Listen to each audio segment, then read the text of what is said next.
joke. We burn like more incense in here than a Tibetan monastery. Yeah, 100%. Yeah. You also got the wood going too. Yeah, it's like an open fireplace. Yeah, it's awesome. It just changes the environment completely. Yeah, it creates like a whole new thing. Speaking of changing the environment, let's go into our sponsor today, Magic Mind.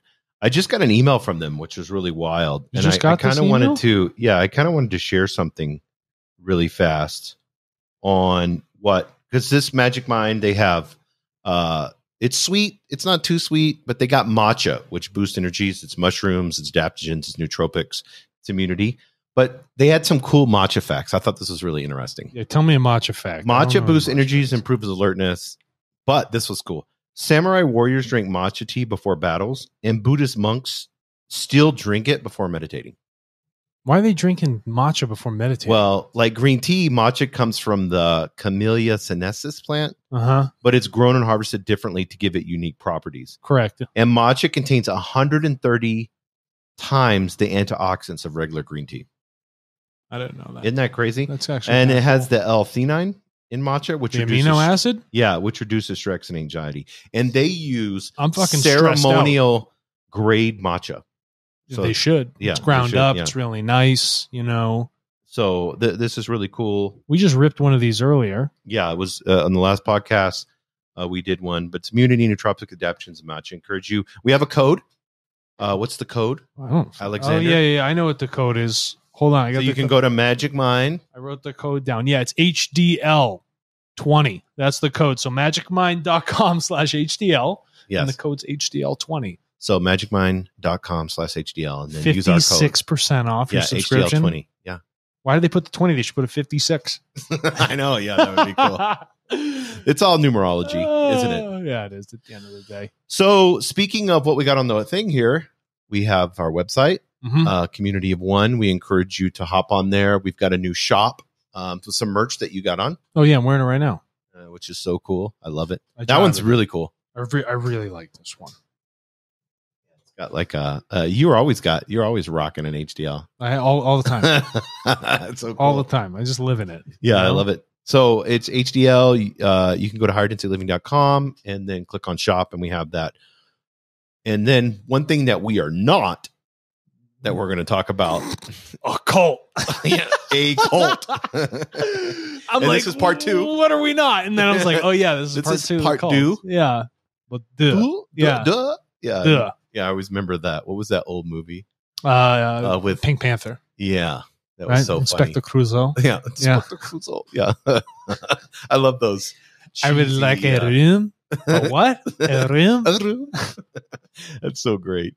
So, I'm not going to go any further. We got into last time a little bit about what a cult is, the the charismatic leader, what he starts doing to you, how he manipulates you. So if you guys need to watch that one, but you just read an article. Yeah, it's a recent event. It just started to hit the waves, but over in Kenya. There was an issue. There was an arrest going on of a cult leader and a few of the members. The cult leader is the last name Mackenzie. That are left. What's the name of the members that are left? Yeah, that are left, and we'll explain that in a second. What was the name of the cult? I forgot the name of the cult. I have it on here, but it's they always sound so pretty. That's the whole point. Like there's a cult an old cult in California called like the Family or something. Oh, it just sounds like the Family, we're all family.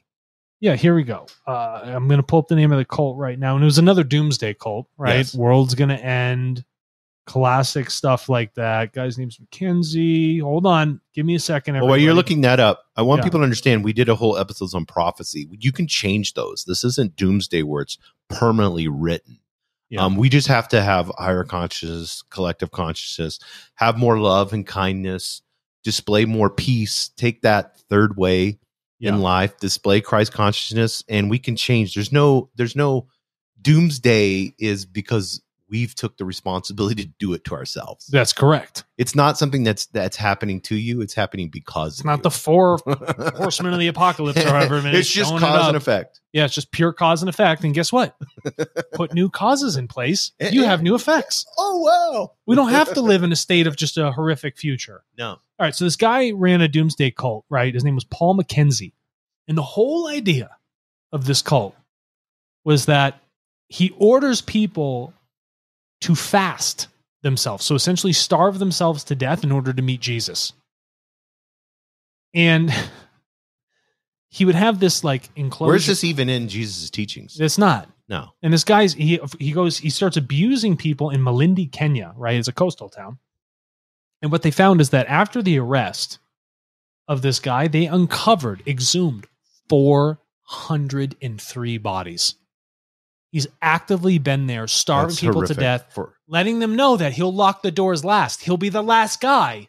Yeah, of course. I'll follow you. You know, you go do this. I'll take care of this. I'll be right there behind you. I'll just make sure no one shows up. I'll protect the situation. This is like the nurse that was playing God that they finally, he's like basically a serial killer, but he was playing God on people like I don't think you should live anymore. So I'm gonna go ahead and kill you, you know, or you're suffering. So I'm going to kill you. This is kind of the same thing. Cause he locked the door and was like, you're going to stay in this room and you're just going to starve to death until you die. So you can meet Jesus. But you know what's insane? It's called the Good News International That's what Church. I thought. Yes. I was like, this is totally opposite. Bad news, right? But that's what happens. All they do is they give them these names, right? Positive forward. Everything about it is around this like false pseudo idea of benefit and growth and transition, when really it's just a doomsday death cult.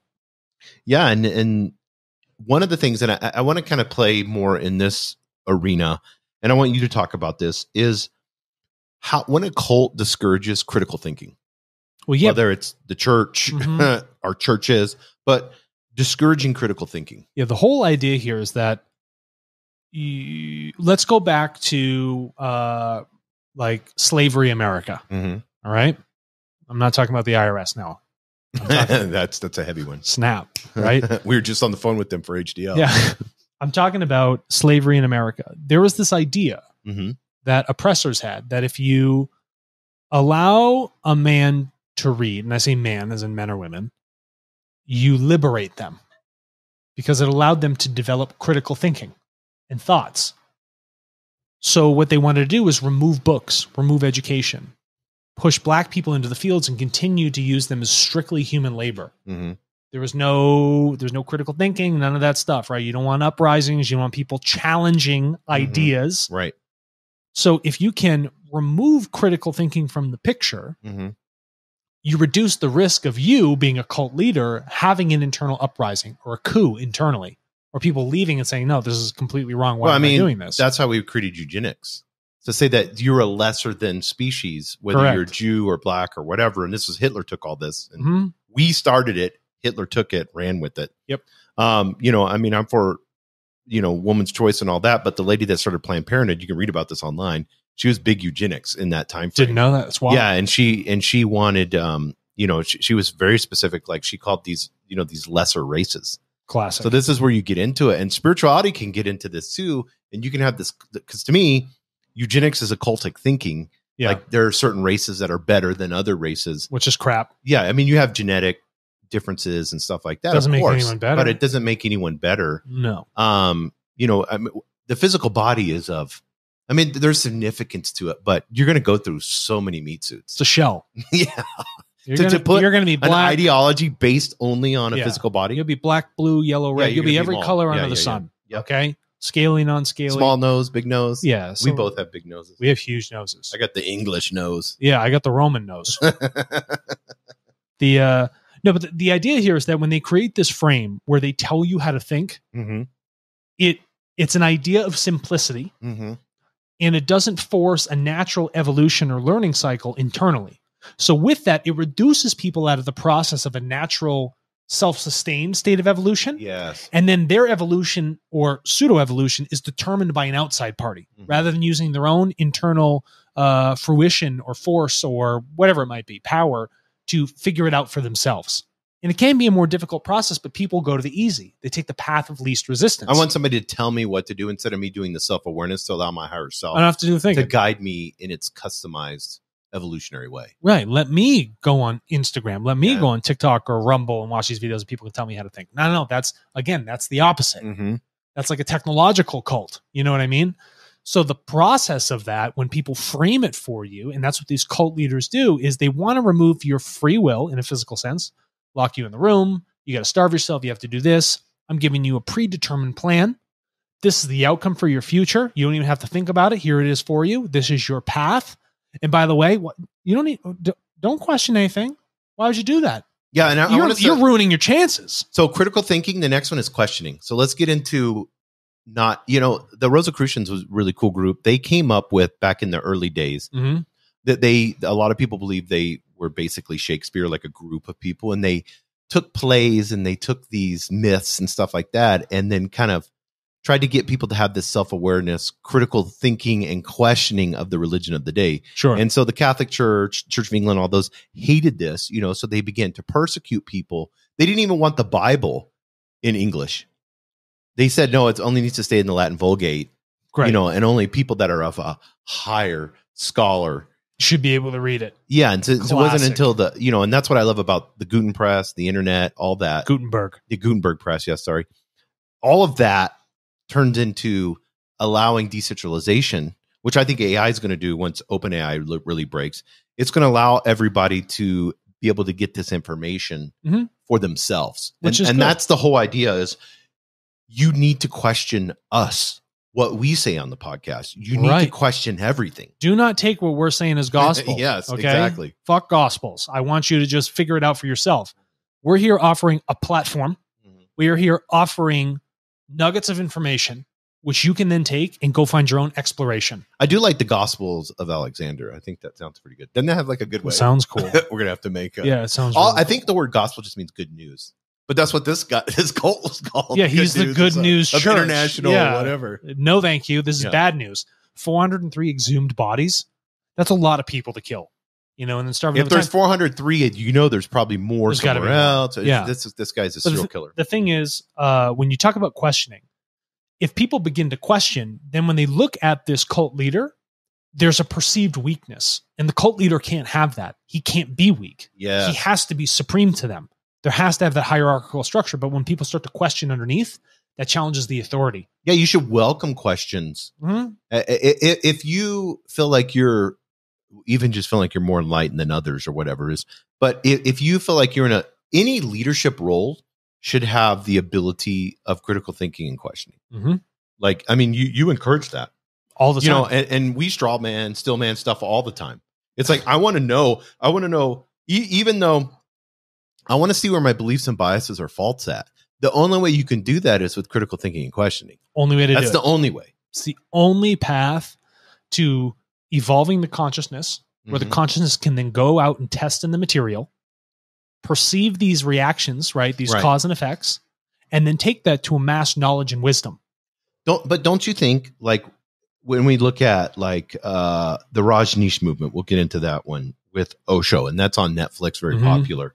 This was in the early 1980s. The Raj Purim there was like legal issues, tons of internal conflict, which it always implodes. They usually implode. And then you kind of there's like criminal activities. And then they had a bioterrorism attack on the town in Oregon. And then Rajneesh or Osho was eventually arrested and deported. And now you look at this as what dangerous actions can happen. Because the consequences are what? I mean, so let's say you don't die, but you're in a cult like Scientology, these different churches and stuff like that, these movements or groups. Let's say they don't have you put Nikes on, and all do mass suicide to go up to a spaceship. Sure. But the consequences that are left over is a lot of people that get disillusioned about spirituality. And then they begin to look at it as, and Raw talks about this too with negative entities. That's the whole goal. Yeah. Is to get you to stop evolving. Yeah. They want you to become jaded towards it. And they want you to have a full distaste towards anything that could possibly allow you to evolve. Yeah. Jehovah's Witnesses, Mormonism, all of these things. The goal here is to slow down the evolution, keep you in the past, and reduce the amount of power you have as a sovereign individual human being to make your own choices and do what you need to do. Because when you do that, you strip the power away from these false palaces, right? These tin gods, whatever you want to call them, these gurus. And when those things go away, that's when society evolves. That's when you can look at someone as the other, that's when you can start to respect them as an aspect of creation, much like you are yourself. Yeah. But if people start to determine your existence for you, they start to frame who you are, tell you how to think, how to walk, talk, and act. Every single one of those things pulls you away from the process of true learning, true searching, true knowledge and understanding. And when you do that, your evolution becomes slowed. And whether it be a cult, whether it be school systems, whether it be corporate entities, whether it be relationships, they carry the same thematics, or negative entities, right? They carry the same thematics of wanting you to remove yourself from this very natural path that is occurring and go to one that's pre-designed, that's seemingly more simple, but does a hell of a lot more damage to you. Yes. It stops your evolution. And now you just got to run through this Me Too to the next one. Right. And that's the whole goal. You don't want to delay these things further. You want to go on the straight and narrow path. And the way to do that is to recognize internally these things that allow you to exist and proceed with them and avoid the things that do not allow you to exist properly. That's your goal. And you should be able to easily recognize cults anywhere. Yeah. And if they turn around and they have a book and they say that book is, whether it's the Pentateuch, whether it's the Bible, whether it's a Bhagavad Gita, whatever it may be, and they turn around and say, this book is totally divine and every word is perfect and you can't question. Sure. Now you're in trouble. And that's most religions in a fundamentalist sense. It's most religions. Yeah. I mean, you have, the esoteric side of each of the main religions that question. Does it not bother people that, kids stand up and do the Pledge of Allegiance? Yes. It's a cult. I mean, I was in the Marine Corps, but that's like weird. It's fucking weird. And it's so funny. Like if you go further back before the 40s, we used to salute it the same way they saluted Hitler. But then we had to change it. At first, it was hands forward, but then it became palm over heart. Yeah, it's like I pledge allegiance to the flag under God. Yes. One nation. So one nation, you're going to isolate yourselves from the rest of the planet, okay? And you're doing it under God. So under the approval of this weird divine thing, which is going to determine the outcome for your nation and for you yourself as a citizen. Well, the whole 1776 and all that happened because of the Book of Exodus, because they all believed that, that they were God's chosen nation. There's a lot of people that believe this, like America's God's chosen nation. And like, just as we had to get away from the Pharaoh, which is the tyranny, the evil oppression. And these are good mystical stories. You can learn a lot of, truth in them, so then they had to break free from that. So the founding fathers became the Moses that, led the people away from the tyranny of England. But you could play this out. You can take any type of story if you make it like the gospel, the truth, instead of looking at it as like an allegory or a myth or something that you can learn valuable lessons from. How many valuable lessons, right? How many leaders out there, seriously, have told people that they need to establish self-responsibility and self-thought? None. That they need to find truths internally. Yeah. No, it's like, how many of them out there that we have, I am God's chosen divine. Right. Even politicians say that. That's what I'm saying. How many times have we elected somebody that tells you to speak for your own self-empowerment? None. Not one fucking time. Why do you have to spend thousands of dollars to go to India to ask one question to a guru when you could sit, meditate, ask the question to your higher self and get the right answer? Dude, I would rather trust my higher self. We've done episodes on higher self, so you guys should listen to those. I would rather trust my higher self 1,000% than trusting somebody else's.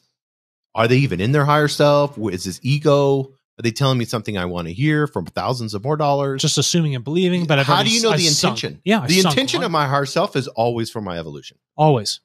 I don't know what that person's. It may be. I don't know. And you're just. But why do I need to externally go somewhere? Sadhguru talks about that. Yeah, you don't. He's like, you don't even need to read a book. Like the book's in you. And I love that. That was one of the very first podcasts we did together. Right? We talked about that, that internal book. Like that is. And that was like a delayed thought bomb. Like you had mentioned that. And then I thought about it later. And then it kept me up, like in a good way. Yeah. Like, you know how like you'll get like these. I don't mean to be mean or sexist when I say this, but like in relationships, women will do this. They'll say something really. Like it happens to me all the time. They'll say something like really, really whatever. And then it takes us dumb men. Dude, all the time. Me as being an ape. Yeah. It's like the next day I'm like, oh, fuck. I come back to Amanda many hours later after the processing and the slow gears have occurred. I'm like, that was very intentional. That was totally, good or bad or whatever you want to look at it. That was pretty intense what you said. Very intense. Yeah, but it takes me a while. But that's what happened with that. It was like, I was like, oh shit, there is a book inside of me. Mm-hmm. It's me. 100%. You just never read it. Why wouldn't the infinite creator give you all the answers? You got everything you need. Why would I need to go to another geographical location? Yeah. Pay money. If I'm a reflection of God. Why do I have to go on a pilgrimage? I could literally stand in one fucking spot. Yes. It could be in a war zone.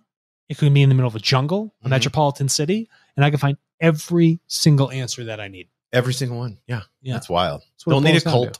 No. And guess what? Now that you've listened to this episode, you can spot a cult from a mile away. So let us know in the comments if we're a cult. Yeah, let us know. We'd like to. Throw it at We us. love our comments. Yeah, we'd really appreciate it. And that being said, thank you very much, everybody, and enjoy the rest of your day.